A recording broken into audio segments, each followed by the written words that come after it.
Mi intención principal con esta exposición es presentar el marco general bajo el cual podemos entender que la producción e intervención del espacio urbano y de la ciudad es un proceso que está directamente ligado con el desarrollo actual de las fuerzas políticas y económicas.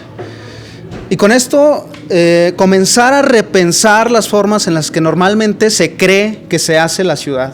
Y es que habrá quien piense, por ejemplo, que los procesos de gentrificación, de intervención territorial, de extractivismo son simplemente procesos naturales que aparecieron gracias a la libertad humana. Y bueno, definitivamente esta es una narrativa conveniente, puesto que despolitizan la cuestión de la ciudad a tal punto de que llegan a ridiculizarse o a inferiorizarse cualquier forma alterna sin que se piense de este modelo de ciudad que vivimos. Lo que quiero plantear hoy es que la producción de la ciudad en nuestros días tiene un objetivo claro, que es mantener las condiciones de acumulación de capital para seguir protegiendo a las clases dominantes. Y a mí eso no me suena algo natural, ¿no? A un ciclo natural de la ciudad que debamos seguir. Mi intención es tratar de hacer un acercamiento teórico, porque también me parece importante hacerlo desde este flanco. Aún así la idea no es profundizar demasiado en los conceptos o generar una articulación conceptual erudita, porque de alguna forma entiendo que eso también puede distraernos de lo que realmente importa, que es cómo nos afectan estos procesos de producción y de gestión de la ciudad en nuestra vida cotidiana. Voy a abordarlo a partir de 4 tesis. La primera es que no hay actividad que se dé al interior de una ciudad que no cargue consigo una agencia política. La segunda es que la producción actual del espacio urbano está directamente relacionada con el modelo económico y político del neoliberalismo. La tercera ya tiene que ver con esta forma particular en la que se relaciona el urbanismo con el proyecto neoliberal. Entonces esta tesis sostiene que el urbanismo neoliberal es un modelo de planificación y gestión donde el espacio urbano se deja de concebir como un derecho social y se convierte en una mercancía. Y por último, la tesis final es que la consecuencia de todo esto es la injusticia espacial y el atrofiamiento del derecho a la ciudad. Entonces, bueno, comencemos con la primera tesis. No hay actividad que se dé al interior de una ciudad que no cargue consigo una agencia política. Esta idea parte principalmente del hecho de que no hay aspecto que se modifique de la ciudad y que no afecte a la población, y viceversa. Es decir, no hay aspecto que se modifique en la población y que no afecte a la ciudad. Ambos elementos se corresponden. Así, por ejemplo, cualquier modificación en la movilidad de una ciudad, en la ocupación de espacios públicos, en la producción de proyectos privados, etc., está vinculada con la sociedad.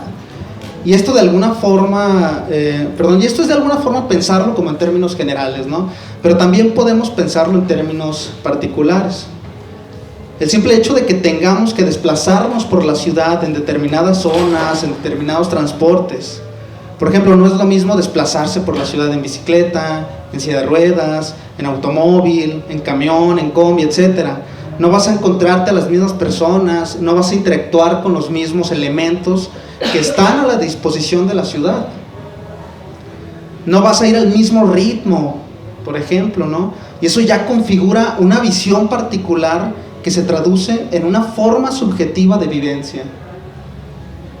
Entonces, una persona que nunca se ha desplazado en transporte público, que su única forma de movilidad es, por ejemplo, el coche, no va a ver y no va a entender lo que entiende una persona que sí lo hace. Y este elemento es importante señalarlo porque desmitifica la idea de que tenemos una relación pasiva con el espacio. Pensarlo de esta forma no hace más que legitimar un discurso que favorece ciertas maneras de intervención territorial, ¿no? Esto voy a profundizar a continuación. Este es el primer elemento que quiero dejar claro, pues. Toda actividad que se da al interior de una ciudad es política. Yo creo que es una premisa que todas y todos estamos de acuerdo, ¿no? La segunda tesis dice que la producción actual del espacio urbano está directamente relacionada con el modelo económico y político del neoliberalismo. Aquí voy a hacer uso de una definición que me parece muy buena, que hace el geógrafo marxista David Harvey, en un libro que se llama Breve Historia del Neoliberalismo, muy padre. Dice, el neoliberalismo es un conjunto de prácticas económicas y políticas. Y aquí es importante detenernos en esto, ¿no? Porque claro, el neoliberalismo es una teoría económica, pero es también un proyecto político. No hay que perder de vista esto. Es un conjunto de prácticas económico-políticas que afirman que la mejor manera de promover el bienestar del ser humano consiste, y aquí está una de sus claves, en no restringir sus capacidades y libertades empresariales. Todo esto dentro de un marco institucional con fuertes derechos a la propiedad privada, fuertes libres mercados y una apertura al comercio internacional. O sea, básicamente desde el neoliberalismo se cree que el bienestar del ser humano está directamente ligado con su capacidad empresarial. Y aquí creo que esto ya nos da una pista de muchas de las cosas que hoy vemos en el debate público. Me refiero a que hoy la figura del empresario tiene un peso increíble, difícil muchas veces de desmantelar, porque esas personas se han creído tanto la idea de que son los elegidos, son los únicos responsables de tomar las decisiones. Porque claro, desde esta perspectiva, el empresario es la figura modelo de la sociedad. Pero no solo lo han creído ellos, el rango de alcance que tiene el neoliberalismo es tan penetrante que la misma clase trabajadora también lo llega a creer. Y esto, bueno, nos da como resultado que hoy los empresarios se crean los dueños del mundo, los dueños de las decisiones del mundo. El problema con esto es que en realidad el neoliberalismo no es más que un proyecto de restauración de privilegios de las élites económicas que se vieron afectadas con los cambios políticos y económicos que aparecieron principalmente después de la Segunda Guerra Mundial. Entonces, claro, es sumamente conveniente este discurso empresarial, que en última instancia es un discurso de hiperindividualización. Hay además muchas cosas que tenemos que desmitificar del neoliberalismo, ¿no? Una de ellas es la aparente retirada del Estado en la vida social y política. Aquí una autora que se llama Wendy Brown señala algo que es sumamente importante. En el neoliberalismo, no es que el Estado se retire, que es idealmente lo que proponen, ¿no? No es que esté menos presente en nuestras vidas, sino que simplemente ha modificado sus técnicas de gobernabilidad. Sí, para facilitar la intervención del sector privado, pero ante todo, para volverse un aliado, o peor aún, un protector de los intereses privados. El Estado, en realidad, desde este marco neoliberal, no se retira, solo ha cambiado su función. Y la forma en la que lo hace es a través de la protección de capital. Quiero como insistir y enfatizar esta idea, ¿no? El Estado se volvió el guardaespaldas de los intereses privados. ¿Por qué creo que esto es tan fundamental? Bueno, pues porque creo que si creemos que el Estado se ha retirado, podríamos caer de nuevo en una especie de liberalismo ingenuo, ¿no? ¿Le puedes avanzar, por favor? Y por lo tanto en una despolitización. Quiero decir que podríamos pensar que los fenómenos económicos simplemente pasan por las leyes naturales del mercado, cuando en realidad son decisiones políticas. Entonces, no sé, podríamos pensar, así en el peor de los casos, que el precio de la vivienda sube por la mano invisible del mercado. ¿Y a quién le reclamas eso? Pero si entendemos que el Estado permite el marco legal para favorecer la especulación, entonces hay un responsable político. O no sé, por ejemplo, podríamos pensar, de nuevo, por el mismo desarrollo autónomo del mercado, fenómenos como la gentrificación son deseables. Y podríamos decir, bueno, es que así fue el curso natural del mercado, ¿no? Pero lo que no vemos es que el Estado está activamente diseñando este tipo de exclusiones. Lo que nos hace ver esta idea es la construcción deliberada del Estado, de una ciudadanía despolitizada, consumidora y consumida. Con esto llegamos al núcleo de esta tesis, ¿no? El neoliberalismo y cualquier otro sistema económico y político necesita de un lugar, no puede operar en el aire, ¿no? Por lo que una de esas técnicas de gobernabilidad es la producción y gestión del espacio urbano. Eso nos lleva a la tercera tesis, ¿no? Así aparece el urbanismo neoliberal, que se define como un modelo de planificación y gestión de las ciudades, donde el espacio urbano se deja de concebir como un derecho social y se convierte en una mercancía. Esto también se le llama mercantilización del espacio urbano. Como ya se los adelantaba, el Estado cumple un papel importante, pues se utiliza todo el poder administrativo, legal e incluso policial para proteger el sector privado, de tal modo que se prioriza la rentabilidad económica sobre las necesidades de quienes habitan la ciudad.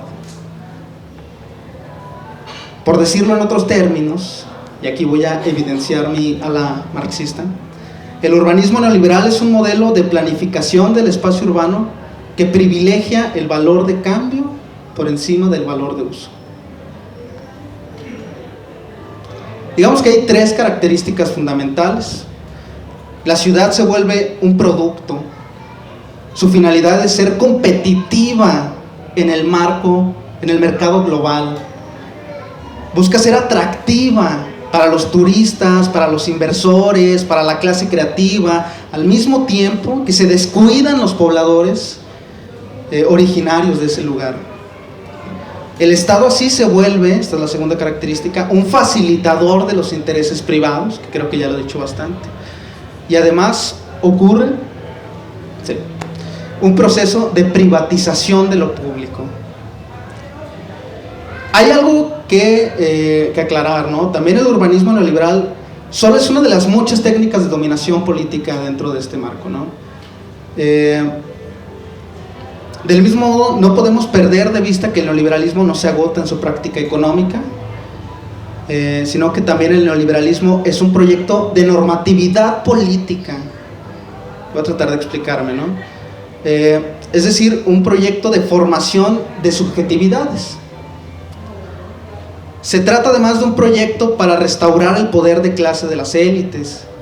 Y aquí ya este elemento nos permite visualizar un rasgo de desigualdad social que lleva implícito este tipo de planificación urbana.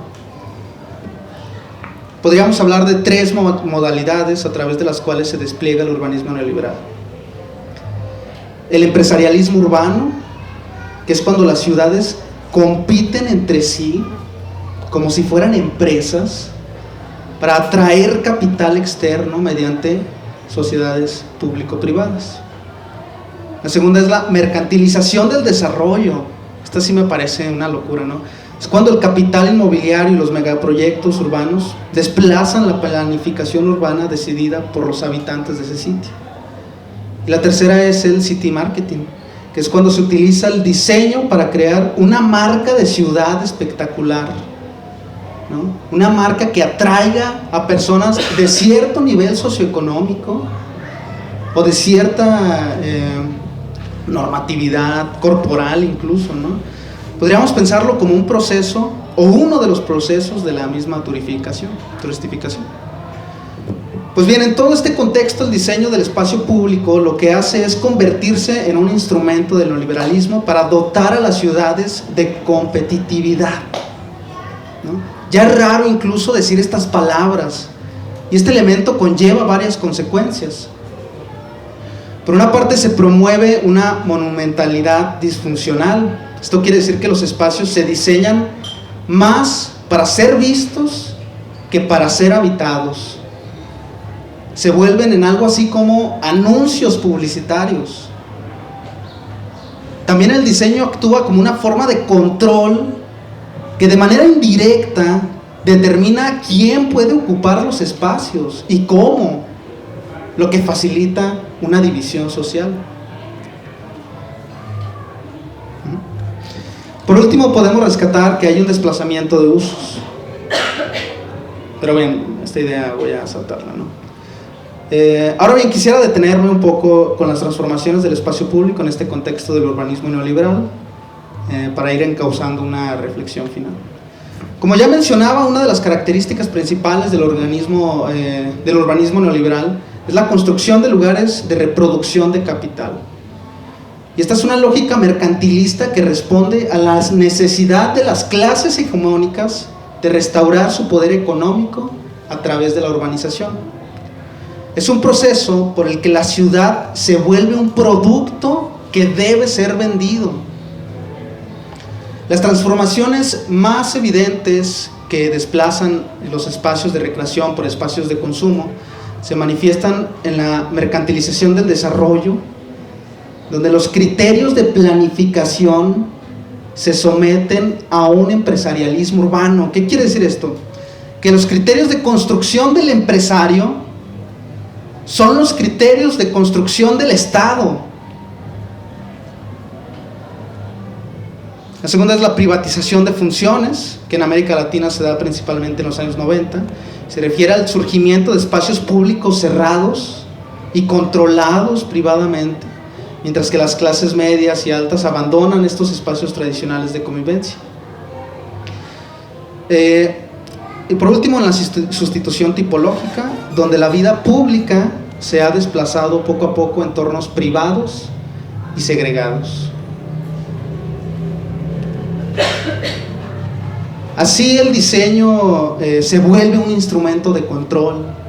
Ahora la ciudad busca embellecimiento, intervención de megaproyectos espectaculares y monumentales que resultan disfuncionales para la vida cotidiana de sus habitantes.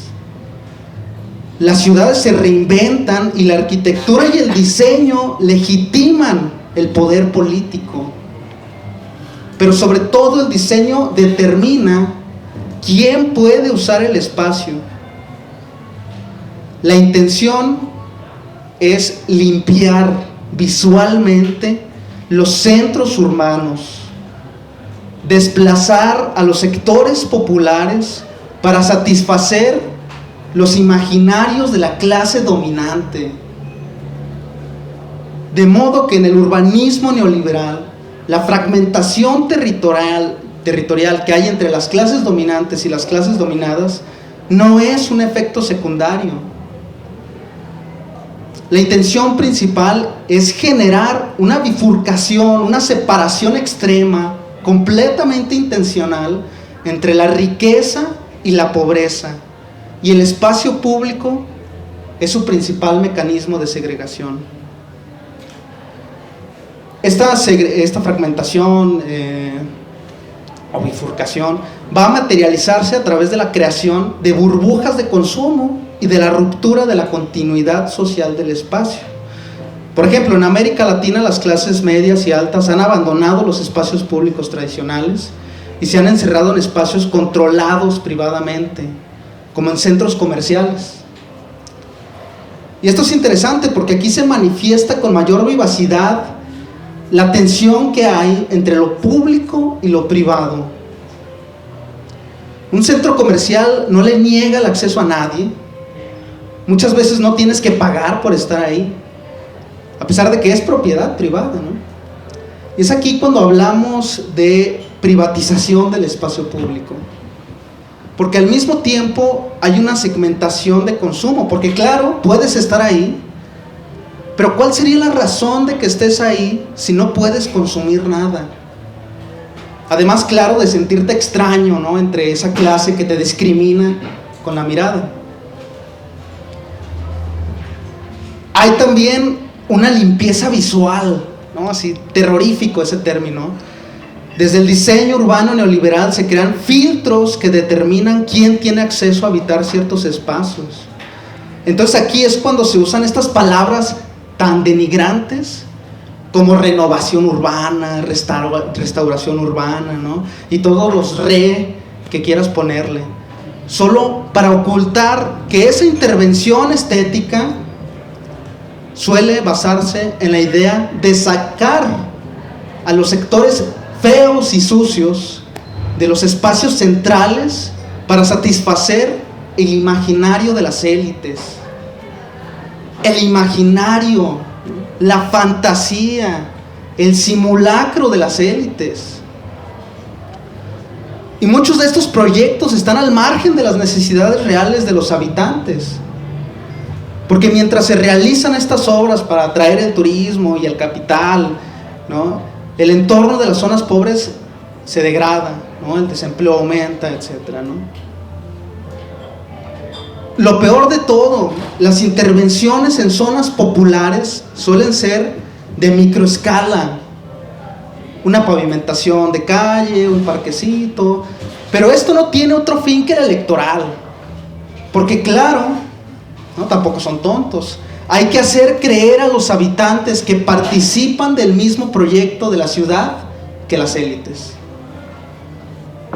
Es la idea de que hablábamos al principio, ¿no? Es la misma clase obrera la que defiende estos proyectos.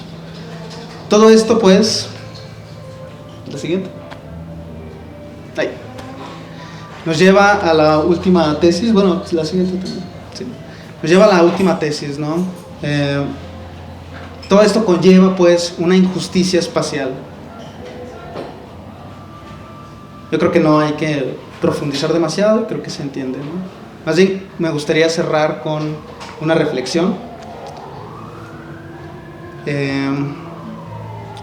al respecto, ¿no?, ya para dar cierre. Yo diría, pues, que para entender el urbanismo neoliberal tenemos que abandonar la idea, la ingenua idea de que las ciudades hoy están construidas para ser habitadas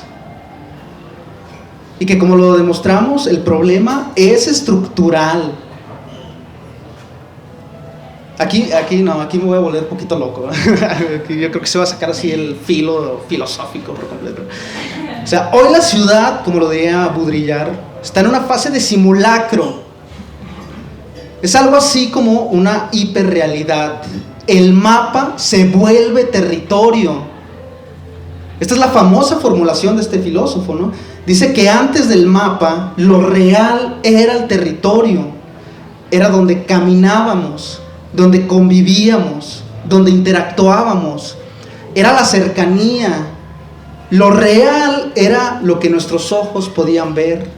Más allá de las montañas no había otra cosa. Estábamos nosotros, nosotras, para nosotros y nosotras. Luego llega el mapa, esta visión absoluta del territorio que no hace o que no da otra sensación que no sea la de querer dominarlo. Porque el mapa abstrae. Los habitantes se vuelven números. Las necesidades se vuelven colores. En un mapa no puedes ver el dolor de un barrio porque demolieron la escuela donde todos iban de pequeños por tener o por poner un centro comercial o una gasolinera. Así el mapa se volvió más real que el territorio. Conocemos más a nuestra ciudad por el mapa. A ver, que esta es la figura que utiliza este filósofo, ¿no? Hoy podemos decir que conocemos más nuestra ciudad por Instagram, por las fotos que suben los turistas, más que eso, que por nuestra propia vivencia.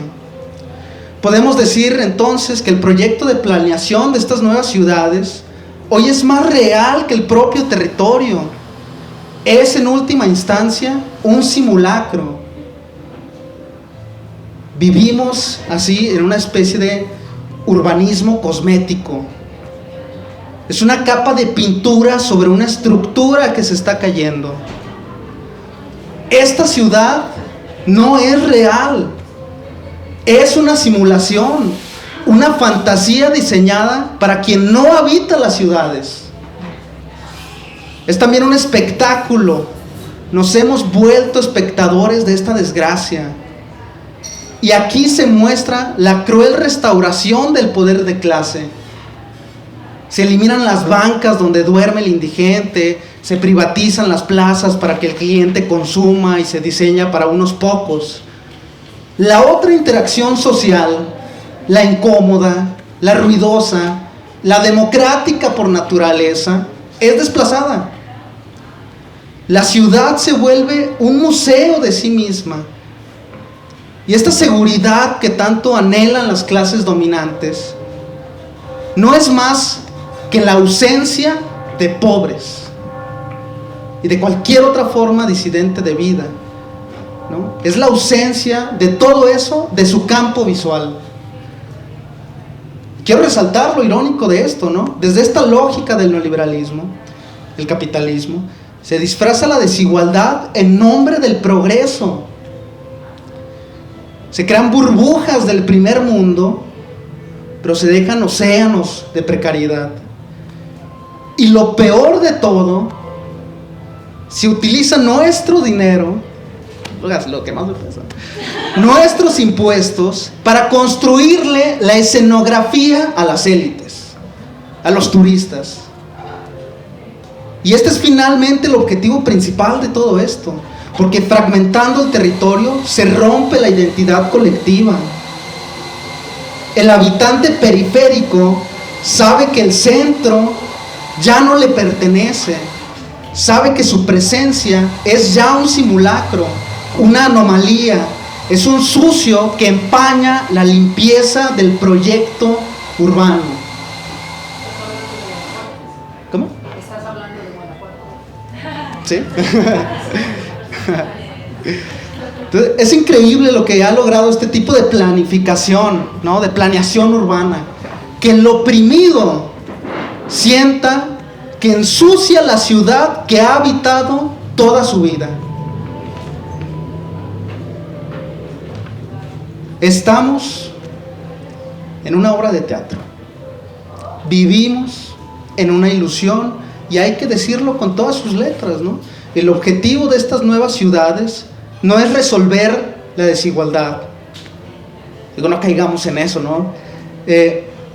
Lo que busca en realidad es domesticarla, invisibilizarla. Es tan perfecta esta simulación que incluso olvidamos que lo que vemos, lo que vivimos hoy, se construyó como un anuncio publicitario. Sería todo, muchas gracias.